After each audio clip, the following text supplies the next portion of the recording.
ಇವತ್ತು ರೈತರುಗಳು ಮತ್ತೆ ರಸ್ತೆ ಬದಿ ವ್ಯಾಪಾರಿಗಳು ಮತ್ತೆ ಹಣ್ಣು ತರಕಾರಿ ಅಂಗಡಿಗಳು ಇಟ್ಟಿನ ಬಿಸಿಲಿಗೆ ಅಥವಾ ಬೇಸಿಗೆಗೆ ಅದು ಬೇಗ ಹಾಳಾಗೋಂಥದ್ದು ಈ ತರ ಸಮಸ್ಯೆಗಳನ್ನ ಅನುಭವಿಸ್ತಾ ಇದ್ದಾರೆ. ಇದು ಬಂದ್ಬಿಟ್ಟು ಓಪನ್ ಮಾಡಿ ಮಾಲ್ ಒಳಗಡೆ ಇಟ್ಟು ನೀರ್ ಹಾಕಿದೆ ಕೋಟ್ ತರ ಆಗಿದೆ.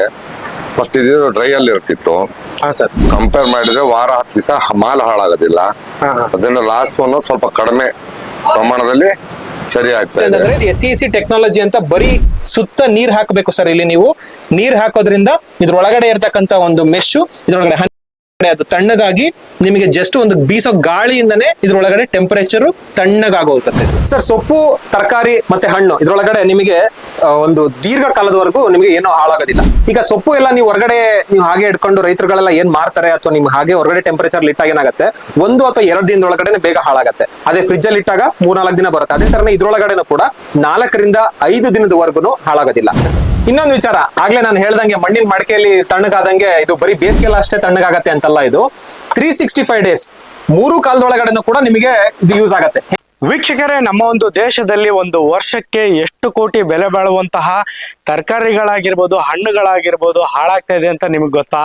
1 ಅಲ್ಲ 2 ಅಲ್ಲ 3 ಅಲ್ಲ, ಬರೋಬ್ಬರಿ ಒಂದು ವರ್ಷಕ್ಕೆ 1.5 ಲಕ್ಷ ಕೋಟಿ ರೂಪಾಯಿ ಬೆಲೆ ಬಾಳುವಂತಹ ತರಕಾರಿ ಮತ್ತು ಹಣ್ಣುಗಳು ನಮ್ಮ ಒಂದು ದೇಶದಲ್ಲಿ ವೇಸ್ಟ್ ಆಗ್ತಾ ಇದೆ.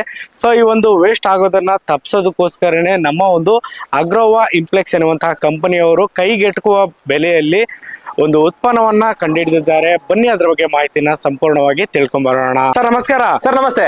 ಸರ್, ನಮ್ಮ ಒಂದು ವೀಕ್ಷಕರಿಗೆ ತಮ್ಮೊಂದು ಪರಿಚಯ ಮಾಡ್ಕೊಡಿ, ತಮ್ಮ ಸಂಸ್ಥೆಯ ಪರಿಚಯ ಮಾಡ್ಕೊಡಿ, ಮತ್ತೆ ಇಲ್ಲಿರುವಂತಹ ಒಂದು ಉತ್ಪನ್ನದ ಬಗ್ಗೆ ಮಾಹಿತಿ ತಿಳಿಸ್ಕೊಡ್ತೀರಾ? ಖಂಡಿತ ಸರ್. ವರುಣ್ ಅಂತ ಆಗ್ರೋವಾ ಕಂಪನಿ ಕಡೆಯಿಂದ, ಆಗ್ರೋವಾ ಮತ್ತೆ ಟೆಂಪರೇಟ್ ಕಂಪನಿ 2 ಕಂಪನಿ ಇವತ್ತು ಸೇರ್ಬಿಟ್ಟು ಒಂದು ಕೋಲ್ಡ್ ಈಸಿ ಕ್ರೇಟ್ ಅಂತಕ್ಕಂಥದ್ದು ಒಂದು ಮ್ಯಾನುಫ್ಯಾಕ್ಚರ್ ಮಾಡಿದೀವಿ. ಸೊ ಏನಿದು ಕೋಲ್ಡ್ ಈಸಿ ಕ್ರೇಟ್ ಅಪ್ಪ ಅಂತಂದ್ರೆ, ಇವತ್ತು ರೈತರುಗಳು ಮತ್ತೆ ರಸ್ತೆ ಬದಿ ವ್ಯಾಪಾರಿಗಳು ಮತ್ತೆ ಹಣ್ಣು ತರಕಾರಿ ಅಂಗಡಿಗಳು ಇಟ್ಟಂತಹ ಎಲ್ಲರಿಗೂ ಕೂಡ ಇವತ್ತಿನ ದಿನ ಅವ್ರು ಏನು ಚಾಲೆಂಜ್ ಫೇಸ್ ಮಾಡ್ತಾ ಇದ್ದಾರೆ ಅಂತಂದ್ರೆ, ಇವತ್ತಿನ ಬಿಸಿಲಿಗೆ ಅಥವಾ ಬೇಸಿಗೆಗೆ ಅದು ಬೇಗ ಹಾಳಾಗೋಂಥದ್ದು ಈ ತರ ಸಮಸ್ಯೆಗಳನ್ನ ಅನುಭವಿಸ್ತಾ ಇದ್ದಾರೆ. ಸೊ ಅದಕ್ಕೋಸ್ಕರನೇ ಈ ಕ್ರೇಟ್ ಅಂತ ಒಂದು ಸೊಲ್ಯೂಷನ್ ಇದೆ. ಇದ್ರೊಳಗಡೆ ಏನಪ್ಪಾ ಇದು ಸಾಮಾನ್ಯವಾದ ನಾರ್ಮಲ್ ಕ್ರೇಟ್ ಅಲ್ಲ. ಇದು ಬರೀ ನೀರಿನಿಂದ ಯಾವುದೇ ತರದ ಕರೆಂಟ್ ಬೇಡ, ಯಾವುದೇ ತರದ ಸೋಲಾರ್ ಬೇಡ, ಯಾವ ತರದ ಪೆಟ್ರೋಲ್ ಬೇಡ, ಯಾವ ತರದ ಡೀಸೆಲ್ ಬೇಡ, ಏನು ಬೇಡ. ಬರೀ ಒಂದು ನೀರಿನಿಂದ ಇದ್ರೊಳಗಡೆ ಕೂಲಾಗೆ ತಣ್ಣಗೆ ಇರುತ್ತೆ. ಸೊ ಇದೇನಪ್ಪ ಹೆಂಗೆ ವರ್ಕ್ ಆಗುತ್ತೆ ಅಂತಂದ್ರೆ, ಇದು SEC ಟೆಕ್ನಾಲಜಿ ಅಂತ ಬರೀ ಸುತ್ತ ನೀರ್ ಹಾಕಬೇಕು ಸರ್. ಇಲ್ಲಿ ನೀವು ನೀರ್ ಹಾಕೋದ್ರಿಂದ ಇದ್ರೊಳಗಡೆ ಇರ್ತಕ್ಕಂತ ಒಂದು ಮೆಶ್ ತಣ್ಣಗಾಗಿ ನಿಮಗೆ ಜಸ್ಟ್ ಒಂದು ಬೀಸೋ ಗಾಳಿಯಿಂದನೇ ಇದ್ರೊಳಗಡೆ ಟೆಂಪರೇಚರ್ ತಣ್ಣಗಾಗೋಗುತ್ತೆ. ಸೊ ಬರೀ ನಿಮಗೆ ಮನೆಯಲ್ಲಾಗಿರ್ಬೋದು ಅಥವಾ ರಸ್ತೆ ಬದಿ ಆಗಿರ್ಬೋದು, ಎಲ್ಲ ರೈತರುಗಳಾಗಿರ್ಬೋದು, ಒಂದು ಸೊಪ್ಪು ಹಣ್ಣು ತರಕಾರಿ ಎಲ್ಲದನ್ನು ಕೂಡ ತಣ್ಣಗೆ ಇಟ್ಕೊಳ್ಳೋದಕ್ಕೋಸ್ಕರ, ಕೂಲಾಗಿ ಇಟ್ಕೊಳ್ಳೋದಕ್ಕೋಸ್ಕರ, ಬೇಗ ಹಾಳಾಗದೆ ಇರೋದಕ್ಕೋಸ್ಕರ ಇದನ್ನ ಬೆಸ್ಟ್ ಸೊಲ್ಯೂಷನ್ ಇದನ್ನ ಯೂಸ್ ಮಾಡಬಹುದು ಸರ್. ಸರ್ ಬನ್ನಿ, ನಿಮಗೆ ಯಾವ ತರ ಇದನ್ನ ಯೂಸ್ ಮಾಡೋದು, ಹೆಂಗೆ ಇದ್ರ ಬಳಕೆ ಹೆಂಗೆ ಯೂಸ್ ಆಗುತ್ತೆ ಅಂತ ನಾನು ನಿಮ್ಗೆ ಹೇಳ್ಕೊಡ್ತೀನಿ. ಸೊ ಇದೇನಿದೆ, ಇದು ನಾರ್ಮಲ್ ಕ್ರೇಟು. ಇದಕ್ಕೆ ಕೆಳಗಡೆ ಒಂದು ಬೇಸ್ ಅಂತ ಬರುತ್ತೆ. ಇದು ಬೇಸ್ ನ ಕೆಳಗಡೆ ಹಾಕಿ ಇದನ್ನ ಮೇಲ್ಗಡೆ ಇದನ್ನ ಕ್ರೇಟ್ ಹಾಕಿ, ಕ್ರೇಟ್ ಒಳಗಡೆ ನೀರ್ ನಾರ್ಮಲ್ ಪ್ಲೇನ್ ವಾಟರ್, ನೀವು ನೀರು ಯಾವ ತರ ಹಾಕ್ತೀರ ಅನ್ನೋದ್ರ ಮೇಲೆ ಈ ತರ ಸುತ್ತ ನೀರ್ ಹಾಕ್ಬೇಕು ಸರ್.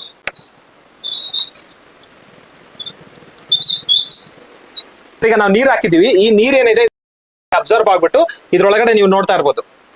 ಈಗ ನಾವು ಹಾಕಿದ್ 2 ಲೀಟರ್ ನೀರಾದ್ರೂ ಕೆಳಗಡೆ ಬಂದಿರತಕ್ಕಂಥದ್ದು ಅಷ್ಟೇನೆ. ಈಗ ಮಿಕ್ಕಿರೋ ನೀರೆಲ್ಲೋ ಹೋಯ್ತು ಅಂತಂದ್ರೆ ಇದು ಕಂಪ್ಲೀಟ್ ಆಗಿ ಅಬ್ಸರ್ವ್ ಮಾಡ್ಕೊಂಡಿರುತ್ತೆ ಇದು.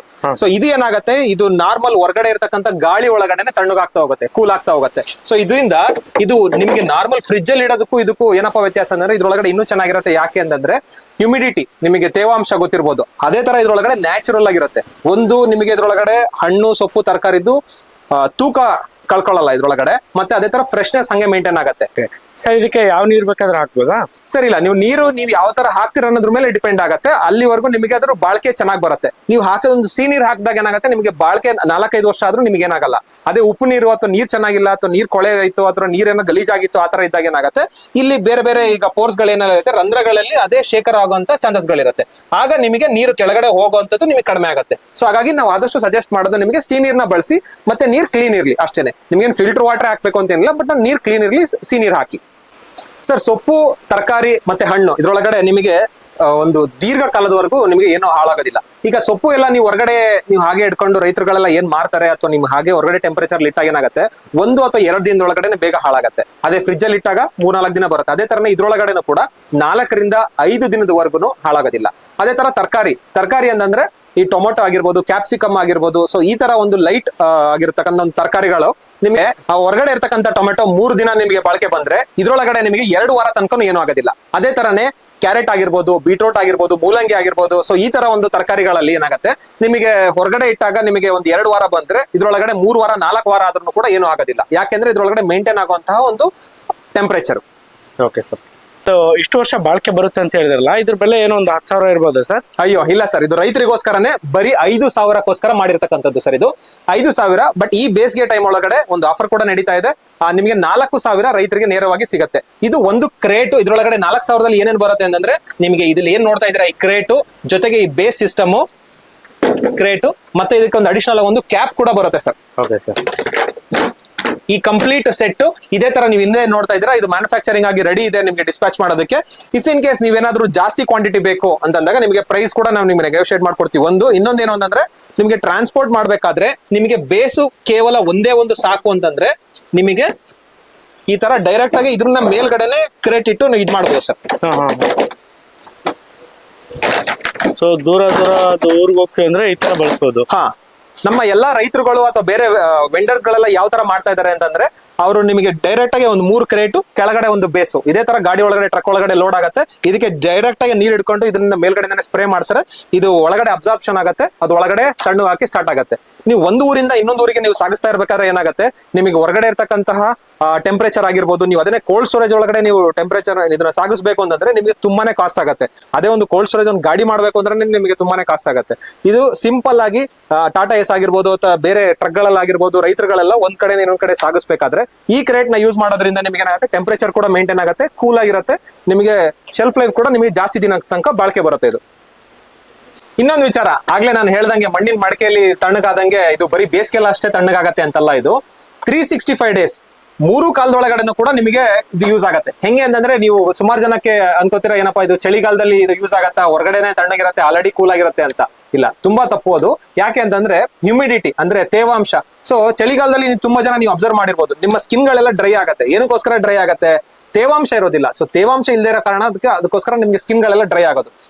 ಈ SEC ಟೆಕ್ನಾಲಜಿ ಅಂದ್ರೆ ಸ್ಟ್ರಕ್ಚರಲಿ ಎನ್ಹಾನ್ಸ್ಡ್ ಎವಾಪರೇಟಿವ್ ಕೂಲಿಂಗ್. ಸೊ ಈ ಒಂದು ಟೆಕ್ನಾಲಜಿ ಇದು ಪೇಟೆಂಟ್ ಕೂಡ ಅಪ್ಲೈ ಮಾಡಿದ್ದಾರೆ. ಸೊ ಪೇಟೆಂಟೆಡ್ ಪ್ರಾಡಕ್ಟ್ ಇದಾಗಿರೋದ್ರಿಂದ ಸೊ ಬೇರೆ ಹತ್ರನೂ ಕೂಡ ಸಿಗೋದಿಲ್ಲ ಇದು. ಸೊ ಹಾಗಾಗಿ ಇದನ್ನ ಯೂಸ್ ಮಾಡ್ಕೊಳ್ಳಿ. ನಮಸ್ಕಾರ. ಹೇಳಿ ಸರ್.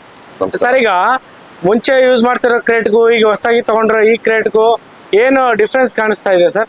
ಇದು ಬಂದ್ಬಿಟ್ಟು ಓಪನ್ ಮಾಡಿ ಮಾಲ್ ಒಳಗಡೆ ಇಟ್ಟು ನೀರ್ ಹಾಕಿದೆ, ಕೋಟ್ ತರ ಆಗಿದೆ. ಫಸ್ಟ್ ಇದು ಡ್ರೈ ಅಲ್ಲಿ ಇರ್ತಿತ್ತು. ಹಾ ಸರ್. ಕಂಪೇರ್ ಮಾಡಿದ್ರೆ ವಾರ 10 ದಿವಸ ಮಾಲ್ ಹಾಳಾಗೋದಿಲ್ಲ.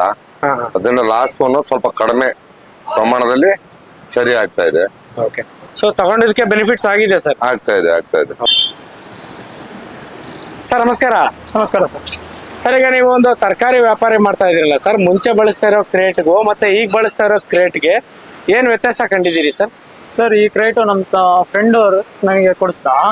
ಅವನು ಈ ಕ್ರೇಟ್ ಯೂಸ್ ಮಾಡು, ಬೇಗ ತರಕಾರಿ ಹಣ್ಣು ಹಾಳಾಗಲ್ಲ, ಯೂಸ್ ಮಾಡು ಅಂತ ಹೇಳ್ದ. ಆ ಕ್ರೇಟ್ಗಿಂತ ಈ ಕ್ರೇಟು ಸ್ವಲ್ಪ ದಿನ ಚೆನ್ನಾಗಿ ಬರ್ತಾ ಇದೆ. ಆ ಕ್ರೇಟಲ್ಲಿ ಇಟ್ಟರೆ ಒಂದು ವಾರ 10 ದಿನ ಒಳಗೆ ಏನಾರ ತರಕಾರಿಗಳು ಹಾಳಾಗ್ಬೋದು. ಇದರಲ್ಲಿ ಒಂದು 15 ದಿನ ಹೆಚ್ಚು ಬರ್ತಾ ಇದೆ ಸರ್. ಇದು ಚೆನ್ನಾಗಿದೆ. ನಮ್ಮ ಫ್ರೆಂಡ್ ಹೇಳ್ದ, ತಗೊಂಡಿದ್ದೀನಿ, ಯೂಸ್ ಮಾಡ್ತಾ ಇದ್ದೀನಿ, ಚೆನ್ನಾಗಿ ಬರ್ತಾ ಇದೆ ಬಾಳಿಕೆ. ಬೇರೆಯವ್ರಿಗೆ ರೆಕಮೆಂಡ್ ಮಾಡ್ತೀರಾ ಸರ್? ಮಾಡ್ತಾ ಇದ್ದೀನಿ ಸರ್. Thank you. ಇದನ್ನ ನಾವು ತಗೋಬೇಕಂತಂದ್ರೆ ನಿಮ್ದೊಂದು ಅಡ್ರೆಸ್ ಮತ್ತೆ ಫೋನ್ ನಂಬರ್ ಹೇಳ್ತೀರಾ? ಖಂಡಿತ, ಇವಾಗಲೇ ಫೋನ್ ಎತ್ಕೊಳ್ಳಿ. ನಾವು ಕೊಟ್ಟಿರುವಂತಹ ನಂಬರ್ಗೆ ಸ್ಕ್ರೀನ್ ಮೇಲೆ ಕೂಡ ಹೇಳ್ತಾ ಇದೀವಿ. ಅದೇ ತರ ನಂಬರ್ ಕೂಡ ನಾನು ಮೆನ್ಷನ್ ಮಾಡ್ತೀನಿ. 9035305511 90 35 30 55 11. ಇದೇ ನಂಬರ್ಗೆ ಇವಾಗಲೇ ಇಮಿಡಿಯೇಟ್ ಕಾಲ್ ಮಾಡಿ ನಿಮ್ಮ ಅಡ್ರೆಸ್ ಮತ್ತೆ ನೀವೊಂದು ಲೊಕೇಶನ್ ಎಲ್ಲಿಗೆ ನಿಮಗೆ ಯಾವ ಟ್ರಾನ್ಸ್ಪೋರ್ಟ್ ಒಳಗಡೆ ಡಿಸ್ಪ್ಯಾಚ್ ಮಾಡಬೇಕು ಹಾಕಿ ಕಳ್ಸಿಕೊಡಿ. ಇಮಿಡಿಯೇಟ್ ಇವತ್ತೇ ನಿಮಗೆ ನಾಳೆ ಡಿಸ್ಪ್ಯಾಚ್ ಆಗುತ್ತೆ. ಓಕೆ ಸರ್, ಇಷ್ಟೊತ್ತು ಮಾಹಿತಿ ತಿಳಿಸ್ಕೊಟ್ಟಿದ್ದಕ್ಕೆ ಧನ್ಯವಾದಗಳು ಸರ್. Thank you sir.